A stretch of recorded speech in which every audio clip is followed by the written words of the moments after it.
Hello students, कैसे हैं आप सब। आई होप आप सब अच्छे होंगे, मैं भी अच्छी हूँ। आज हम अपना टॉपिक स्टार्ट करने जा रहे हैं, वो है हमारा अकाउंटिंग की कुछ बेसिक टर्मिनोलॉजीज।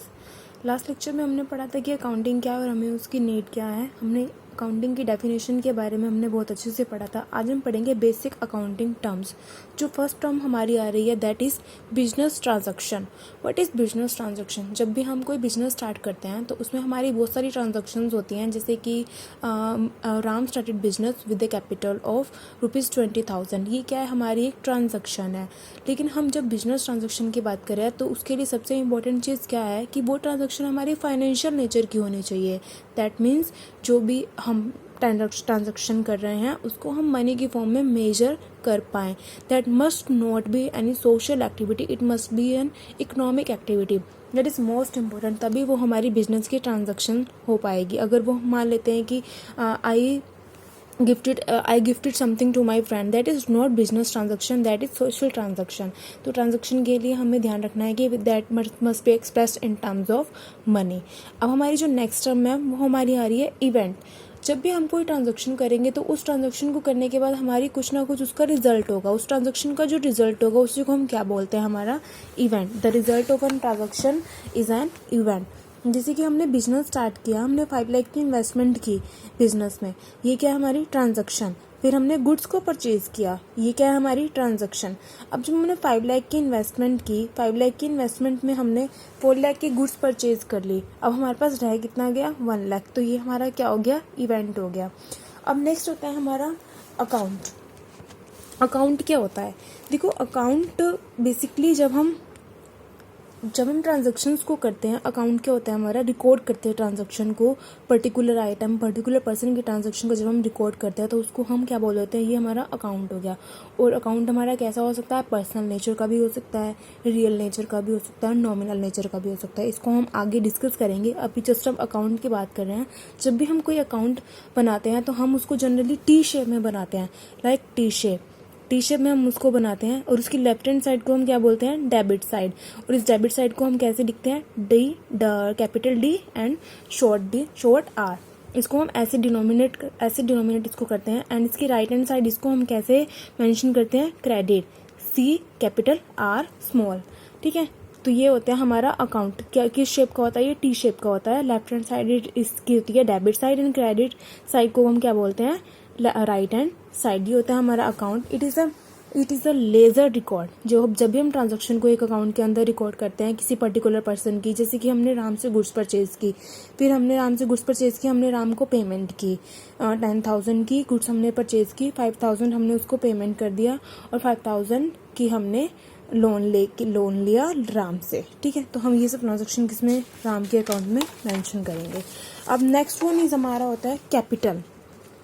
देखो, जब भी हम बिजनेस की स्टार्टिंग करते हैं तो बिजनेस की स्टार्टिंग करने के लिए हमारे पास कुछ ना कुछ मनी तो होनी चाहिए ना।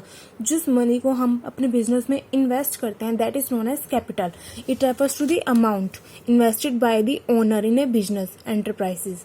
जब भी बिजनेस में जो ओनर जो है, बिजनेस का प्रोप्राइटर होता है, ओनर जिसका खुद का बिजनेस है, वो जब उसमें अपने पैसे को लगाता है that money is known as capital. और इसी कैपिटल से ही आगे हम क्या करते हैं? अपनी असेट्स को परचेज करते हैं, कोई भी लाइबिलिटी है हम उसको पे करते हैं।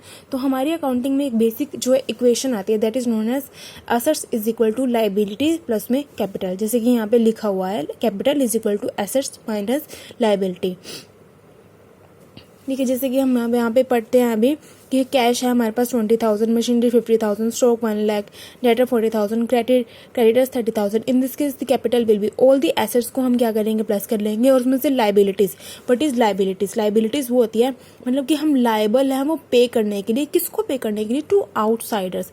मतलब लाइबिलिटी का मतलब समझ आया? लायबल का मतलब होता है कि मतलब हमने उसको पे, हम उसके लिए लायबल है, हमें वो करना ही पड़ेगा। बट किसको करना पड़ेगा? आउटसाइडर्स को हमें जो लाइबिलिटी पे करनी है वो हमारी क्या हो जाएगी?